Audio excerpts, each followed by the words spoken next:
अस्सलाम वालेकुम। आज हम बनाने जा रहे हैं बहुत ही लाजवाब किस्म के और सिंपल इंग्रेडिएंट से तैयार होने वाले होममेड चिकन क्यूब। आइए शुरू करते हैं। बिस्मिल्लाहिर्रहमानिर्रहीम। अगर अभी तक आपने मेरे चैनल को सब्सक्राइब नहीं किया तो सब्सक्राइब करें और वीडियो को ज़्यादा से ज़्यादा लाइक शेयर करें। यहाँ पे हम ले लेंगे 200 ग्राम गर्दन, एक मीडियम साइज़ कटी हुई प्याज, लहसुन अदरक, सब्ज़ मिर्चें और बेसिक से स्पाइसेस। सबसे पहले हम ऐड करेंगे एक कढ़ाई में 2 चम्मच घी गर्म होने पे हम इसमें शामिल कर देंगे एक कटी हुई गाजर, एक कटा हुआ मीडियम साइज़ प्याज, 10 से 12 जवे लहसुन के, 3-4 सब्ज़ मिर्चें और एक टुकड़ी अदरक की। इन तमाम इंग्रेडिएंट्स को कट करने के बाद हमने इसको फ्राई कर लेना है। फिर हम इसमें ऐड करेंगे 1 चम्मच साबुत मसाला जिसमें है सूखा धनिया और एक बड़ी इलायची।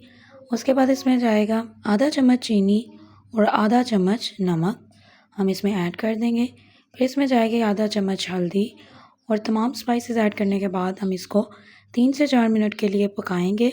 आप देख सकते हैं कि ये ड्राई रोस्ट हो चुके हैं। फिर हम इसमें डालेंगे 3 अदद गर्दनें जो कि हैं 200 ग्राम। फिर हम इसमें ऐड कर देंगे आधा चम्मच सुरख मिर्च पाउडर। फिर हम इसमें शामिल कर देंगे 1.5 लीटर के करीब पानी और इसको बॉईल होने के लिए छोड़ देंगे जब तक कि गर्दनें और तमाम जो हमने इसमें स्पाइसेस ऐड किए हैं वो अच्छे से ना पक जाएं। सिंपल इंग्रेडिएंट्स, नो केमिकल, सिर्फ असली फ्लेवर जो हर डिश को बना दे स्पेशल। एक बार बना लिया तो मार्केट के क्यूब आप हमेशा के लिए भूल जाएंगे। आप देख सकते हैं कि पानी जो है बिल्कुल आधा रह गया है और गर्दनें भी अच्छे से गल चुकी हैं। हम इसको थोड़ा सा मज़ीद बॉईल करेंगे और इसमें शामिल करेंगे आधा चम्मच ज़ीरा और इसको मैक्सिमम 2 मिनट के लिए बॉईल करेंगे।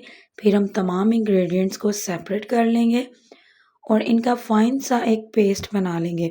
आपने ब्लेंडर में ये तमाम अज्जा शामिल करने के बाद इसको स्मूथ सा एक पेस्ट बना लेना है।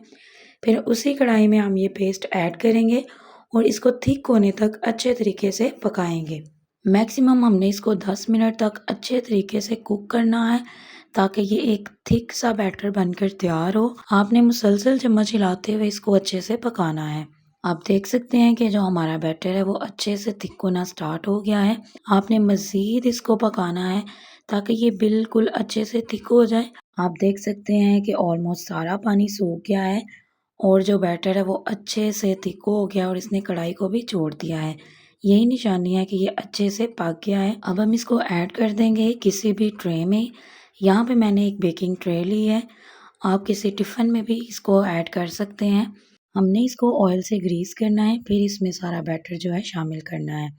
फिर हम इसको ऊपर से सेट करेंगे एक चम्मच की मदद से ताकि ये अच्छे से सेट हो जाए। आप देख सकते हैं कि ये बिल्कुल अच्छे से सेट हो चुका है। फिर हम इसको कवर कर देंगे एक शीट से।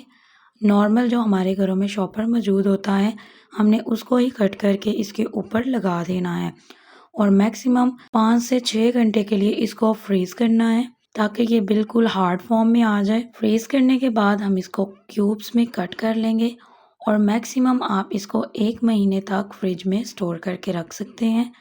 आप देख सकते हैं कि बहुत ही ज़बरदस्त किस्म के हमारे चिकन क्यूब बनकर रेडी हैं। एक दफ़ा लाजमी इस रेसिपी को ट्राई करें।